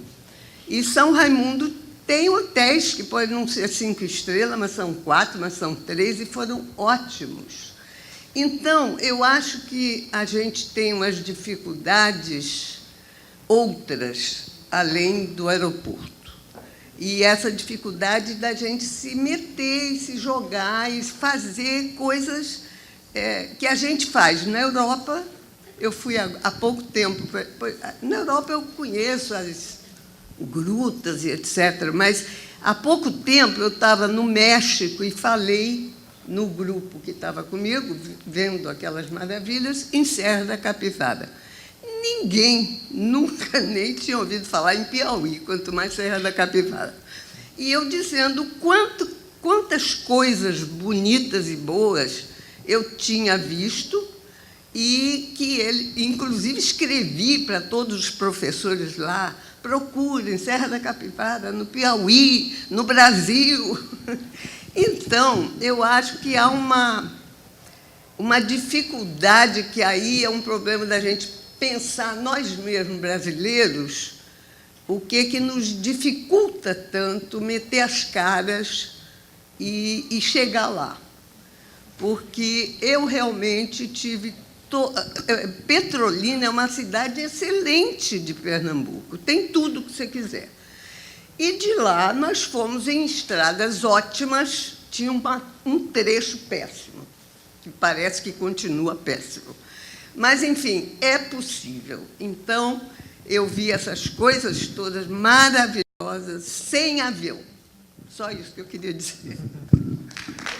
Você quer comentar, Nied? Por que o aeroporto? Porque, realmente, quem não tem esse espírito aventureiro, de ir longe, tem um pouco mais... Agora, a massa, né, de turismo internacional quer chegar já no lugar e já ver, né? Acho que é isso, né? Sim, porque os turistas que viriam do estrangeiro, eles têm que, primeiro, já fazer uma viagem muito grande para chegar ou a Recife, ou a Salvador, ou a Fortaleza, e depois chegar até lá. Então, se ainda vai demorar todo o tempo, pois agora a estrada de Petrolina está boa, mas ainda tem um pedaço que não está. E quando chove, este ano mesmo, com muitas chuvas, eu vi dias que ninguém podia passar. Então, um turista que vem lá do outro lado do mundo não pode chegar lá e não passar. E outra coisa, tivemos reclamações de turistas a respeito dos hotéis. E, realmente, eu acho que poderia ser bem melhor do que é. E daí, então, nós atrairíamos mais pessoas, entende? Agora, no México podem não conhecer a Serra da Capivara, mas a Serra da Capivara é muito conhecida, por exemplo, na Europa. Já tivemos exposições em Berlim, em Bonn, em Copenhague, quer dizer, a Serra da Capivara é conhecida.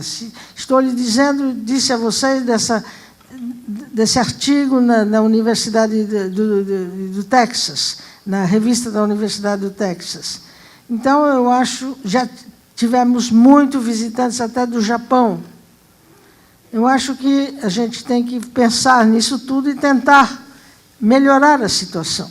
Porque a Emirates queria fazer um voo que faria de Paris a Recife, Recife, Serra da Capivara, Salvador e voltaria para Paris. Não pode fazer porque não tem como se abastecer lá. E o avião da Emirates acho que não pode descer lá. Então, são essas coisas, entende, que precisam ser organizadas. A União de Banco Suíça, que é o maior banco da Suíça, quisia fazer lá um hotel de 5 estrelas, mas não construiu por causa da falta de acesso fácil. Certo? Temos uma pergunta lá para você, o nome, o que você faz para a gente... Boa tarde, meu nome é André, eu sou geólogo. Eu tive a oportunidade de conhecer o parque em 2015 e pretendo voltar para a região brevemente. Mas eu também gostaria de não só visitar a Serra da Capivara, outros setores do parque, um que eu não pude visitar, mas eu também gostaria de conhecer a Serra das Confusões, por exemplo. E eu vejo que até o acesso para a Serra das Confusões o Parque Nacional da Serra das Confusões, ele é até mais complicado que na Serra da Capivara. E, pelo que eu saiba, é um parque que tem uma geologia e também tem semelhante à da Capivara, da Serra da Capivara, e também tem muitos sítios arqueológicos. Então, eu gostaria de saber assim, como que a senhora vê o potencial para que outras unidades de conservação, outros parques nacionais do semiárido possam ter um potencial também explorado, como já está sendo lá na Serra da Capivara. E, quando eu falo de outras unidades, eu não estou falando só da Serra das Confusões, eu também penso no Parque Nacional do Boqueirão da Onça, que foi um parque recentemente criado. E, pelo que eu vi nas agências de notícias, também existem centenas de relatos, de centenas de sítios arqueológicos lá no norte da Bahia, dentro de uma unidade de conservação que ainda está no papel, mas também que pode ser, no futuro, uma região que tem um potencial até semelhante à da Serra da Capivara. Como é que vê o futuro dessas outras unidades? E até outra pergunta que me vem é o título de Patrimônio Cultural da Humanidade. Ele não poderia ser expandido para outras unidades de conservação na região do parque, e também o título ser expandido para patrimônio natural. Daí o parque poderia ser um sítio misto, como representante do bioma Caatinga, no caso. Como é que vê todos esses desdobramentos? Bem, acontece que, para ser um patrimônio da humanidade reconhecido pela Unesco, é necessário fazer a apresentação do pedido à Unesco. Para isso, precisa haver dados, pesquisas. Nós fizemos, fomos nós que fizemos o pedido, o Ministério da Cultura nos pediu para fazer, nós preparamos, e foi Anne-Marie Pessis e eu que apresentamos o pedido à Unesco, e foi aprovado na primeira vez. Esses outros parques precisariam ter grupos de pesquisadores trabalhando lá. Existe muita coisa ainda no Brasil a ser descoberta e a ser estudado, mas precisa grupos que façam isso. Pode ser das universidades locais.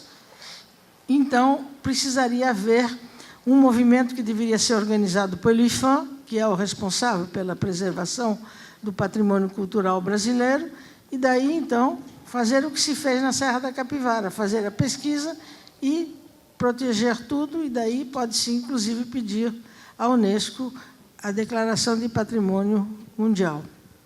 Certo? Só para complementar, Ned, só para vocês terem uma ideia, o Parque Nacional Serra das Confusões, que fica perto do Parque Nacional Serra da Capivara, é 3 vezes maior, é uma área 3 vezes maior do que o da Serra da Capivara, que tem uma área, como você viu no vídeo, maior do que a cidade do Rio de Janeiro. Então, você imagina 3 vezes a área do Rio de Janeiro.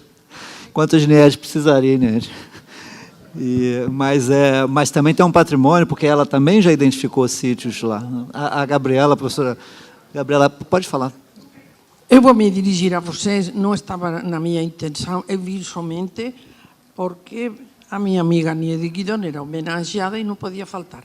Mas vejo que sempre que se fala de arte rupestre se fala, e os parques, claro, se preocupam do turismo e da que pessoas vão, então eu vou dar um passo de novo atrás em relação a que o Magui estava falando, para que vocês tenham uma ideia.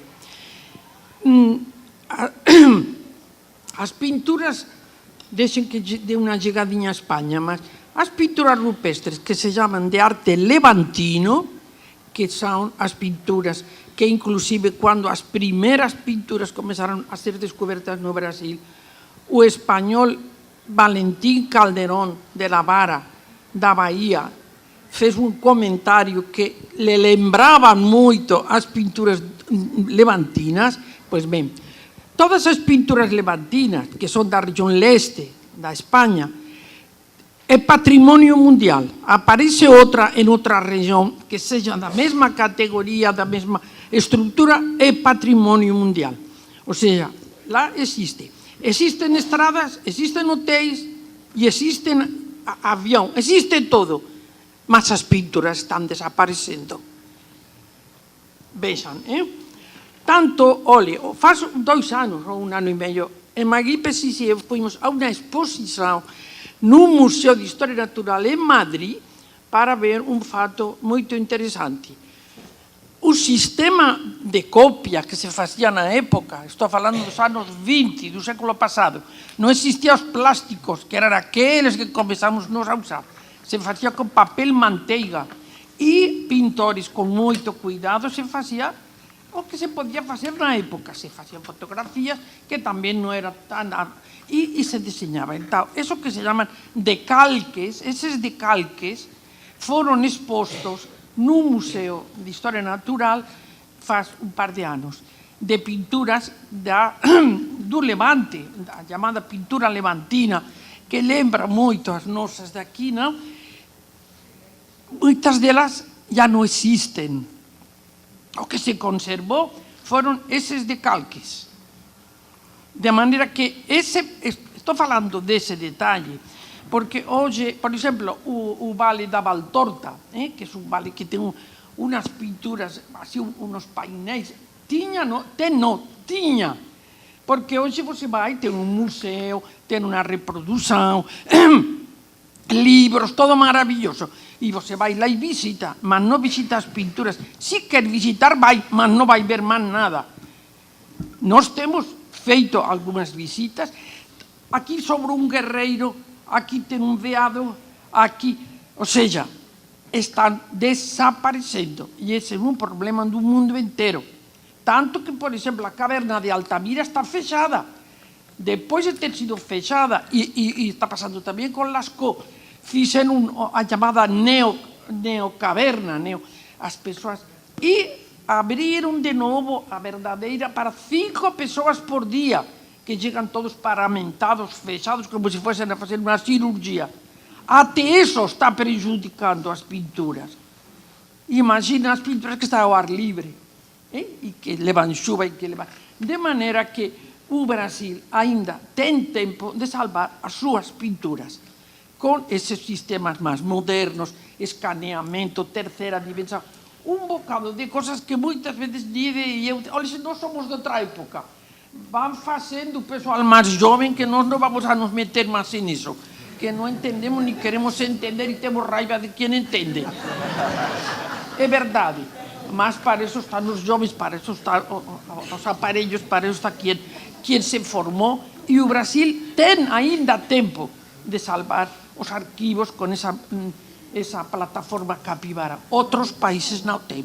Por isso, eu quis citar esse exemplo das pinturas chamadas levantinas, que também é patrimônio da humanidade, mas é patrimônio, a maioria delas, nos livros, porque, na realidade, elas já se perderam. De maneira que vamos fazer o esforço para que as nossas, apesar do meu sotaque, eu sou muito brasileira, levo quase 50 anos morando aqui. Tenho filhos brasileiros. Continua o sotaque. Tenho filhos brasileiros, como se chama, título de eleitor, e sou professor aposentado federal. de maneira que sou tão brasileira como qualquer um de vocês. E, por isso, digo, o Brasil, agora já volto para a Serra da Capivara, Serra dos Confusões, ainda tem tempo, mas não tem muito não, viu? Não tem muito não, porque na região do Sérido, onde também o Magui e eu temos trabalhado, Betty Medeiros nem se fala, não sei quantos anos, porque também íamos lá, porque também são um pouco da mesma tradição. Lá, entre as queimadas, para fazer, imagina, coisa tão triste, é uma área que se faz muita cerâmica, mas não cerâmica bonita como esta nossa, não. É tijolo para a construção. E os fornos eram alimentados com lenha. E a lenha de onde vai sair? Da serra. Então, o desmatamento tem prejuízo. E tem muita pintura, não tanta, como a concentração não é tão grande, mas tem muitos sítios também, e muito bonitos. Estão desaparecendo. Faz uns 25 anos que eu ia. Cada vez que eu tenho ido, cada vez se vê menos, cada vez tem menos, cada vez está... Porque não há uma proteção, não se tem feito. Também lá, a equipe do Museu do Homem Americano está fazendo o levantamento, o escaneamento, todo com o mesmo sistema que se faz no Parque Nacional, para salvar as pinturas da região do Sérido. Mas o Museu do Homem Americano não pode salvar todas as pinturas do Brasil. Se conseguem salvar as do Parque Serra da Capivara, já fez muito, já marcou a história. Por isso, agora, isso digo que responsabilidade de todos os que se interessam, ou por historiadores, ou por geólogos, ou porque são professores de História da Arte, ou porque são artistas. Há tempo de salvar as nossas pinturas, mas não tem muito tempo, não. Mais 25 anos, a metade se terá perdido. Era isso que eu só queria esclarecer. Obrigado, professora Gabriela Martin Ávila, diretora científica da Fundam. Eu gostaria... tem mais duas perguntas antes da gente passar para a segunda parte aqui da nossa... Nós vamos convidar mais 3 cientistas jovens para participar aqui do nosso debate também, sobre a presença feminina na ciência, mas quem é primeiro na ordem? Você, seu nome, de onde você é, o que você faz? Meu nome é Tertuliana, eu sou estudante de História da Arte na UERJ, também faço uma pesquisa junto ao Laboratório de Criações Sonoras, e eu venho do interior do Piauí, de uma cidade chamada Corrente, que fica ali no sul do Piauí, na divisa mais ou menos com a Bahia. E eu vim aqui para estudar na UERJ, né? Nessa história de muitos nordestinos que vêm para o Sudeste buscar uma universidade, enfim. E a minha pesquisa de graduação ela está sendo sobre a Serra da Capivara. Eu vou para a Serra da Capivara em agosto, pretendo ir. E, enfim, o nome já diz, né, pré-história, aquilo que está antes da história. Então, a história oficial ela começa com a escrita, né, que supostamente para um contexto imperialista que criou esse nome seria um momento em que surgiriam as primeiras evidências factuais, né? Os fatos históricos eles são escritos. Só que, enfim, história da arte e também com a pesquisa que eu já venho fazendo com culturas populares, eu acredito que tanto a cultura oral quanto as pinturas rupestres, por exemplo, são evidências de uma história, sim. Não simplesmente coisas pré-factuais, coisas que não são fatos. Só que a oralidade, as pinturas rupestres e toda essa arte, né, que não é essa arte escrita, elas nos escapam. E nos escapar, né, o que nos escapa não é necessariamente um motivo para a gente não pesquisar, muito pelo contrário. Eu acredito que esse é um motivo para a gente devanear por outros caminhos, outras formas de pensamento, pensar outras estéticas que não sejam aquelas que tragam interpretações claras e definitivas sobre as coisas, né?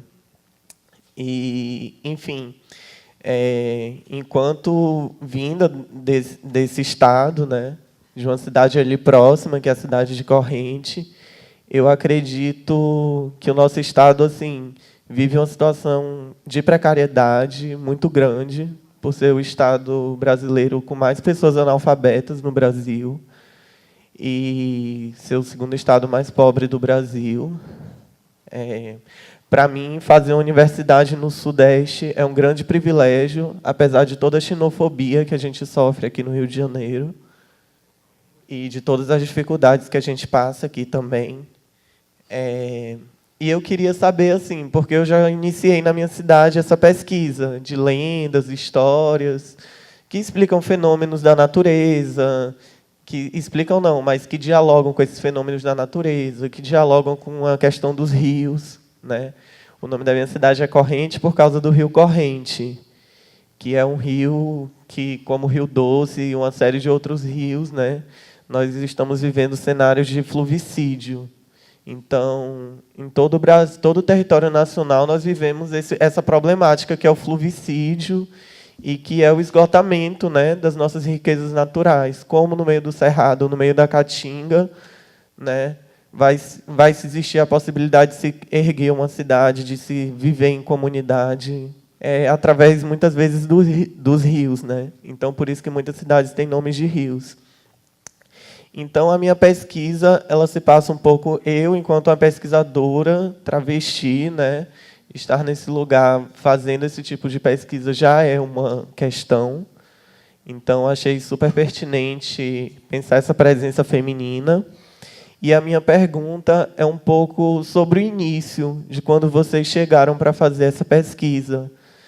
Se haviam histórias sobre essa Serra da Capivara, de como era essa recepção, não necessariamente científica, né? O que eu tenho pensado sobre a arte no Piauí é muito sobre cordéis, lendas e sobre essa visão da oralidade, né? E daí eu queria saber como que estava essa oralidade lá na Serra da Capivara, no caso lá em São Raimundo Nonato, e em regiões, o que se falava sobre isso. E também imagino que a chegada deve ter sido um grande impacto para a cidade, muitas expectativas, enfim. Eu queria saber um pouco sobre esse momento inicial desse contato.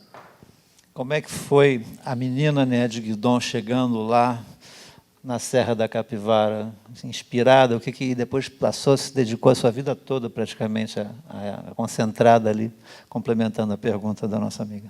Acontece que eu trabalhava no Museu do Ipiranga, em São Paulo, na Universidade de São Paulo, e organizei lá uma exposição sobre arte rupestre no Brasil, em junho de 1963. Naquela ocasião, se conhecia somente a arte de Minas Gerais. E uma pessoa que visitou a exposição pediu para falar com o responsável, daí me chamaram, e esse senhor me disse, olha, perto da minha cidade, lá no sul do Piauí, também tem esses desenhos de índios. E me mostrou umas fotografias. Eu vi e vi que eram completamente diferentes das de Minas Gerais. Pedi a ele informações, onde era, que cidade era, como chegar até lá. E, no mês de dezembro, peguei meu carro e saí de São Paulo para o Piauí. Mas tinha chovido muito e uma ponte do São Francisco rodou e eu não pude passar. Depois veio 64 e eu tive que ir embora para a França. Mas aquelas fotografias tinham ficado na minha cabeça. Em 1970, eu vim numa missão francesa aos índios de Goiás, e quando eu terminei o trabalho em Goiás, eu disse, agora eu vou até a Serra da Capivara. Que não, aliás, não disse Serra da Capivara, até o Piauí. E fui até lá, consegui chegar na cidade que ele tinha me indicado, conversei com pessoas que me mostraram alguns sítios com pinturas, me mostraram 5 sítios com pinturas que ficavam na beira de uma estrada.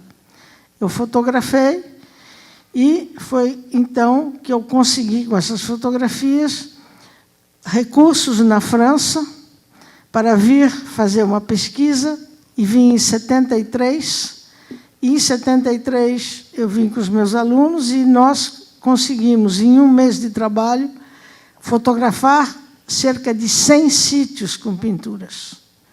E, com base nisso, é que nós apresentamos ao governo francês a importância dessa região, e, em 1975, a França criou a Missão Permanente do Piauí, que é financiada sempre pela França, e que, então, garante, todos os anos, a vinda de uma equipe francesa que trabalha aqui durante um mês e meio. Certo? Era isso? Então, foi isso que organizou toda a pesquisa na Serra da Capivara. Dá uma chance, mais uma perguntinha. Quem é o próximo? Boa tarde. Meu nome é Matias, eu sou astrônomo, e eu queria saber se tem alguma forma de quantificar a quantidade de pintura que foram perdidas, desde que foram feitas até o dia de hoje. Não deu para ouvir bem a sua pergunta. Se dá para quantificar qual é a quantidade de pintura que foram perdidas, pela erosão, o que fosse. Quantos por cento você acha, desde que você chegou lá, quanto se perdeu de pinturas que estão lá? Assim, você tem uma estimativa do que já se perdeu? Não? Não, porque houve alguns incêndios quando o parque ainda não estava estruturado, que destruíram alguns sítios, mas esses sítios não tinham sido ainda completamente estudados, não sabemos o número de figuras. E o que acontece é que nos sítios que a gente está mantendo, não sei dizer em termos de porcentagem, mas, na realidade, muito pouco está se perdendo, porque há um trabalho contínuo de manutenção. O que se perde mais é quando caem essas placas com pinturas, mas nós sempre conseguimos recuperar essas placas, guardá-las no museu, não é? Mas, assim, em termos de porcentagem, eu não saberia dizer. Mas, realmente, a preservação está dando certo, está se perdendo muito pouco.